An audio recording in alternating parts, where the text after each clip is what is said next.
पूर्व सीएम और पूर्व केंद्रीय मंत्री फारूक अब्दुल्ला ने पुलवामा हमले को लेकर प्रधानमंत्री मोदी पर निशाना साधा है। उन्होंने कहा है कि छत्तीसगढ़ में जवानों की शहादत पर प्रधानमंत्री क्यों नहीं जाते, उनको सिर्फ पुलवामा का हमला क्यों नजर आता है। उन्होंने कहा कि मुझे इस पूरी बात पर प्रधानमंत्री पर शक है। सीधे सीधे तल्ख हमला फारूक अब्दुल्ला की तरफ से, और ये पहली बार नहीं है जब उन्होंने इस तरह का प्रश्न चिन्ह लगाया है प्रधानमंत्री मोदी पर और प्रधानमंत्री मोदी पर अटैक किया हो।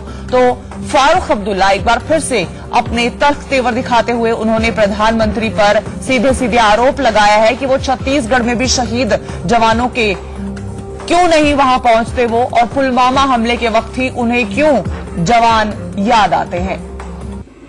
फारूक अब्दुल्ला ने क्या कुछ कहा वो सुन लीजिए।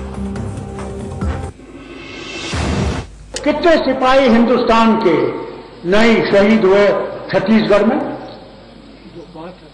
क्या कभी मोदी जी वहां गए उनको फूल चढ़ाने के लिए? कभी उनके खानदानों से हमदर्दी की? या जितने यहां सिपाही यहां मरे उनके लिए कुछ कहा? मगर वो 40 जो सीआरपीएफ के शहीद हो गए उसका भी मुझे शक है। फारूक अब्दुल्ला ने न सिर्फ बालाकोट हमले पर शक जाहिर किया बल्कि एयर स्ट्राइक पर भी सवाल खड़े कर दिए। पाकिस्तान पे हमला करने की कोशिश की, कहा कि हमने हमला कर दिया और हमने वहां 300 लोग मार दिए, कोई कहे 500 लोग, कोई कहे 1000 लोग, हमने उनका जहाज भी गिरा दिया, सिर्फ ये दिखाने के लिए कि मैं बड़ा बहादुर हूं, मैं कुछ भी कर सकता हूं।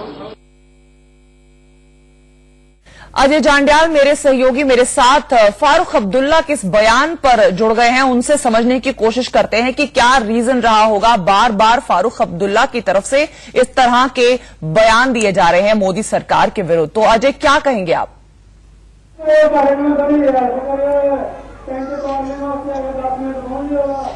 देखिए, अगर फारूक अब्दुल्ला के इस तरह के बयानों की बात की जाए तो ये बड़ा साफ है कि इस वक्त राजनीतिक पार्टियों के लिए, राजनेताओं के लिए कहीं ना कहीं ये वो मौका है जब वो अपने हर हथियार को आजमाते हैं, अपनाते हैं।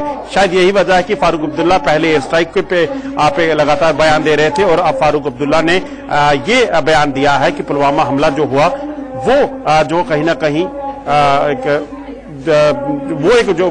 जो पुलवामा हमला हुआ उस पर शक जताया और कहा है कि प्रधानमंत्री जब नॉर्थ ईस्ट में कोई हमला होता है, वहां पर किसी सुरक्षा बलों की शहादत होती है तो प्रधानमंत्री वहां नहीं पहुंचते, जबकि पुलवामा हमला हुआ तो बीजेपी इस पे बड़ी बयानबाजी कर रही है, एयर स्ट्राइक का दावा कर रही है। ऐसा तो नहीं कि कोई पॉपुलर सेंटिमेंट है जिसको कम्युनिकेट करने की वो बार बार कोशिश कर रहे हैं? क्या ऐसा तो नहीं कि उनकी जो फॉलोअर्स या कार्यकर्ता है वो इस तरह की विचारधारा रखते हो, इस वजह से बार बार ये बात सामने आ रही है?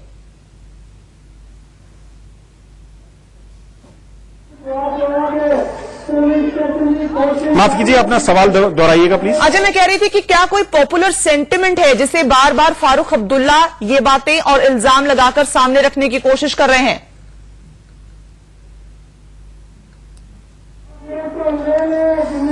देखिए, फारूक अब्दुल्ला का इस तरह से बयानबाजी करना और इस तरह से लगातार जो है जो मोदी पर निशाना साधना, प्रधानमंत्री पर निशाना साधने की वजह बड़ी साफ है। उनको लगता है कि कश्मीर में जो लोग हैं उनका वोट उन्हें मिल जाएगा। ठीक है, उनको पता है तो कि कहीं ना कहीं राजनीतिक कारण ही है। अजय, आप मेरे साथ जुड़े रहिए।